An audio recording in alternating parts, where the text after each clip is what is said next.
অফিসে আর post card যায় না, পোস্ট কার্ডে আর কিছু হয় না, পোস্ট অফিসটা বোধহয় শেষ হয়ে গেছে। আমি অনেকের সাথে কথা বলেছি ফ্লাইটে যেতে যেতে, মুম্বাইয়ের এক ভদ্রলোক, হ্যাঁ পোস্ট অফিসে এসব হয়? হ্যাঁ হয়। ও ধারণা নেই পোস্ট অফিসে কি চলছে।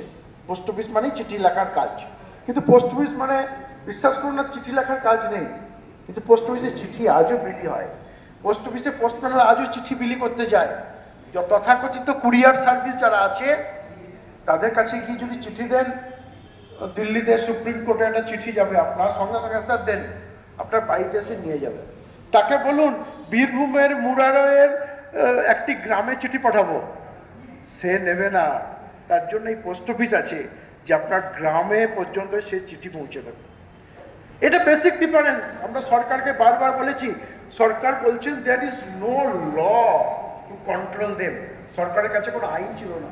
কি আইন রয়েছে? 126 বছরের পুরনো 1898 পোস্ট অফিস অ্যাক্ট।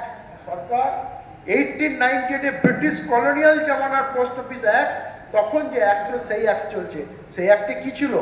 যে ব্রিটিশ তার কমিউনিকেশনের মাধ্যম করতে পারবে, পোস্ট অফিসের লোক সেখানে কোনো ছেড়খানি করতে পারবে না, সব কিছু তারা ডেলিভারি করতো পোস্ট অফিসের মাধ্যমে।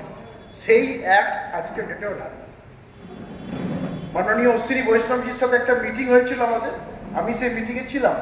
আমি বললাম স্যার আজকে গভর্নমেন্ট এত কিছু ভাবছে, আজকে গভর্নমেন্ট নতুন এডুকেশন সিস্টেমের জন্য ল এনেছে, হোয়াই নট পোস্টাল ল? একটা 130 বছরের পুরনো পোস্টাল ল নিয়ে কেন সরকার আছে? এটা তো চেঞ্জ হওয়া উচিত। আজকে সেই চেঞ্জ হয়েছে। পোস্ট অফিস অ্যাক্ট 2023 জুন মাসে লাগু হয়েছে, এবং দুটো কক্ষে, আপনি জানেন কোনো আইন পাস করতে রাজ্যসভা এবং লোকসভা, দুটো কক্ষে ডিসেম্বর মাসে 4 আর 9 ডিসেম্বর পাশে আজকে পোস্ট অফিস অ্যাক্ট 2023 আজকে লাগু হয়েছে অ্যাক্ট। এর পিছনে আমরা যারা বসে আছি ভারতীয় মজদুর সংঘের কার্যকর্তারা, এদের অবদান সবচেয়ে বেশি। আমরাই প্রথম ডিমান্ড করেছিলাম পোস্ট অফিস অ্যাক্ট চেঞ্জ করা। আজকে আপনাদের সামনে পোস্ট অফিস অ্যাক্ট। বিশেষ কিছু চেঞ্জ হয়তো সেরকম হয়নি, কিন্তু প্রাথমিক বড় চেঞ্জ হয়ে গেছে। আজকে কুরিয়ার সার্ভিসের সিস্টেমটাও এই অ্যাক্টের মাধ্যমে এসেছে। আজকে পোস্ট অফিসের এমপ্লয়িরা প্যাকেট খুলে দেখতে পারবে যে এখানে কোনো নেশার দ্রব্য যাচ্ছে কিনা, কোনো ক্ষতিকর কোনো দ্রব্য যাচ্ছে কিনা, এটা পোস্ট অফিসের এমপ্লয়ির পক্ষে সম্ভব। আমরা দেখেছি কয়েকটি কেস, কেউ গাঁজার প্যাকেট পোস্ট অফিসের পার্সেলে পাঠিয়ে দিয়েছে, পুলিশ গিয়ে ধরে পোস্টাল এমপ্লয়িকে ধরে জেলে পড়ে দিল। আমরা লড়াই করলাম, ওই আপনারা কেন দেখবেন না? পোস্ট অফিসের প্যাকেটের মোড়কের ভেতরে কি করে দেখবে পোস্ট অফিসের লোক? সেই তো সিস্টেমই নাই, কিন্তু পুলিশ ট্রেনে জেলে ঢুকিয়ে দিচ্ছে। তো অসহায় আমরা হয়ে গেছিলাম। আজকে এই অ্যাক্ট আমাদের কাছে আছে, আমাদের কিন্তু কেটে দেখার অধিকার এই আইন আমাদেরকে দিয়েছে। শুধু তাই নয়, যে কলোনিয়াল আইন ছিল পোস্ট অফিসে, সেইগুলো চেঞ্জ হয়ে আজকে দেশীয় আইনে পরিণত হয়েছে। কিন্তু আমার মনে হয় এর উপরেও ডিবেট হওয়া প্রয়োজন, এরও সংশোধন আরও প্রয়োজন।